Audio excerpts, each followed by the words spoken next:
कर्नाटकमध्ये उसाला 3,500 दर देण्याच्या मागणीसाठी आंदोलन सुरू आहे। यावेळी आंदोलकांनी तीव्र संताप व्यक्त करत बेळगावमधील हत्तरगी टोल नाक्याजवळ पुणे बंगळुरू राष्ट्रीय महामार्ग रोखला।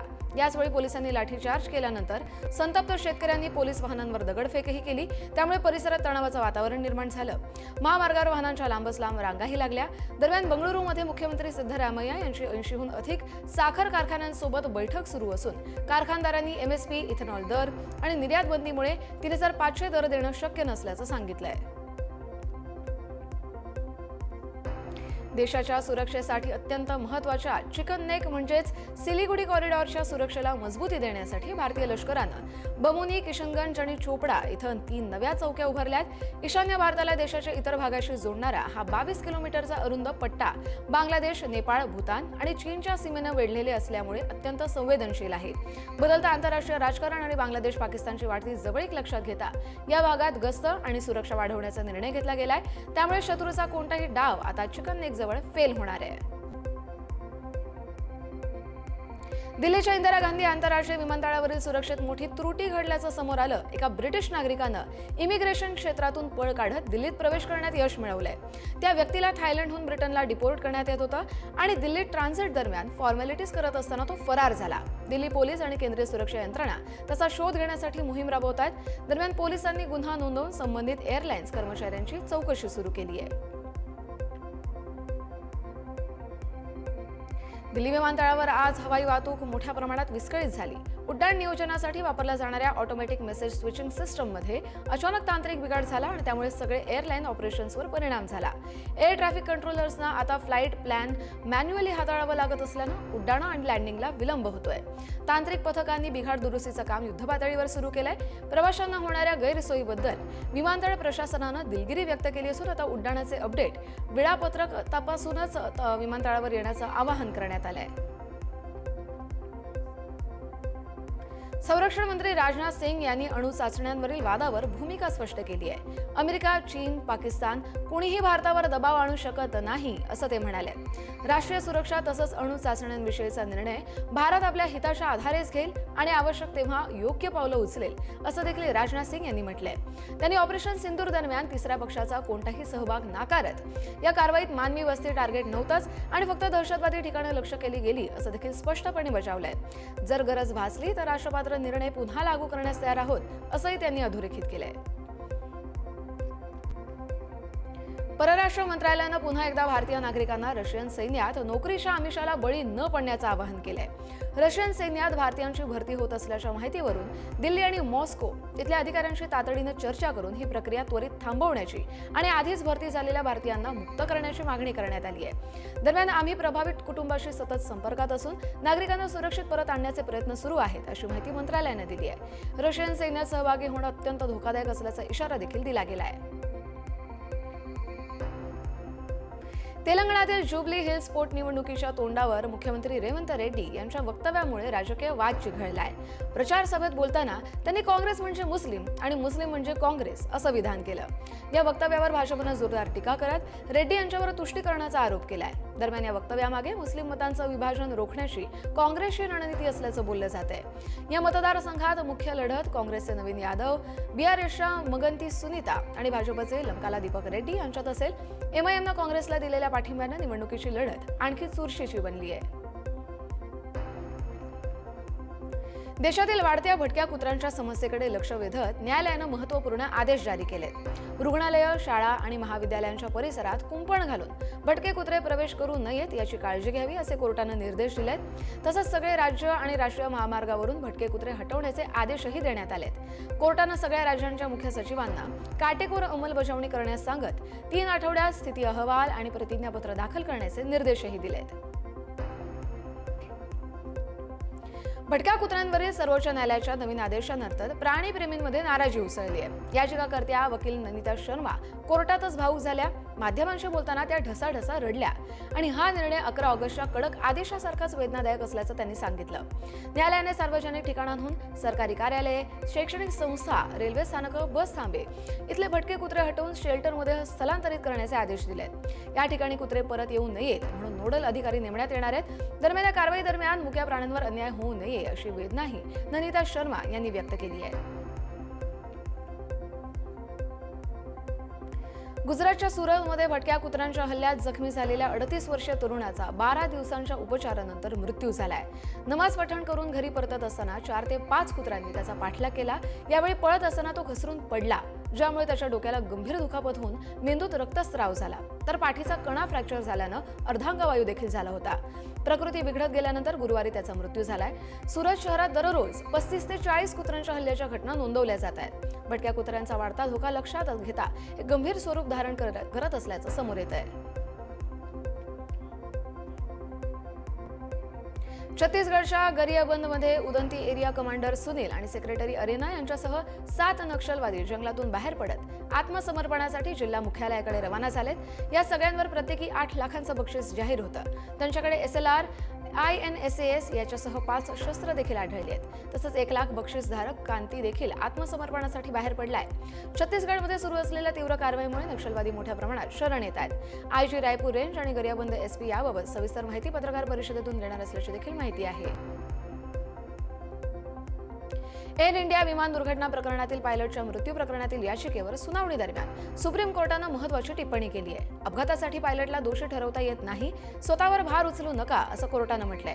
एअरक्राफ्ट ऍक्सिडेंट इन्व्हेस्टिगेशन ब्युरोच्या प्राथमिक अहवालात देखील पायलटची चूक दिसून येत नाही असं सुप्रीम कोर्टानं स्पष्ट केलंय। या अपघाताची स्वतंत्र चौकशी करण्याची मागणी पायलटच्या वडिलांनी केली असून त्यांच्या याचिकेवर कोर्टानं केंद्र सरकार आणि DGCA कडून उत्तर मागितलंय।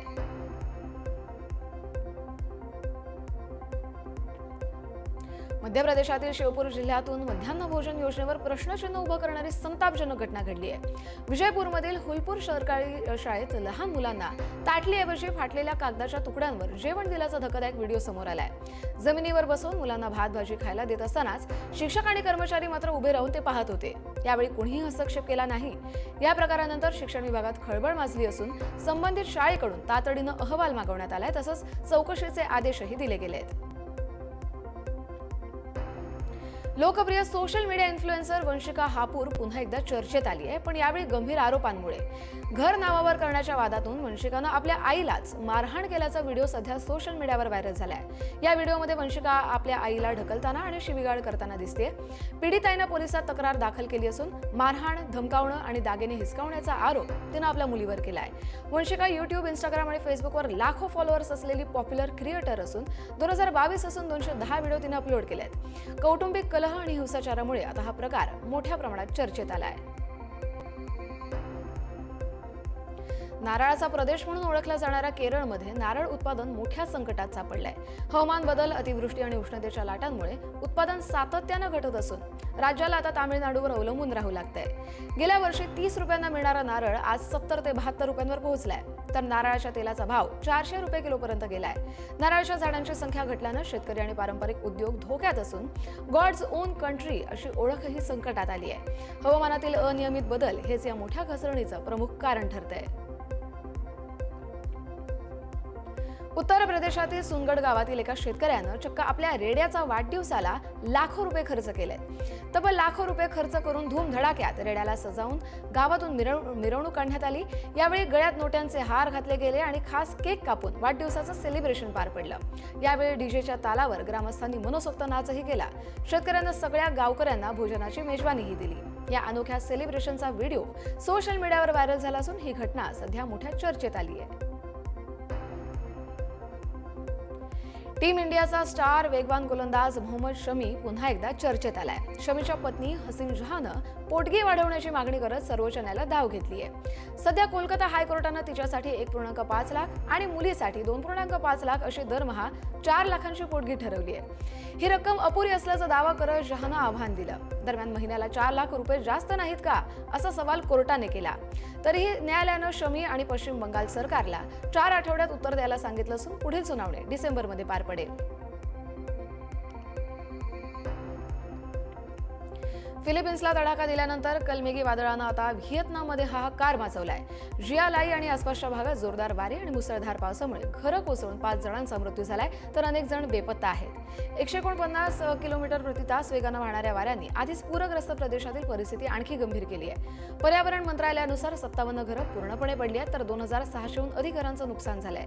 डाक लाकमध्ये 3, जियालाईमध्ये 2 तर क्वांग मध्ये 3 जण बेपत्ता असल्याची माहिती देखील अधिकाऱ्यांनी दिली आहे।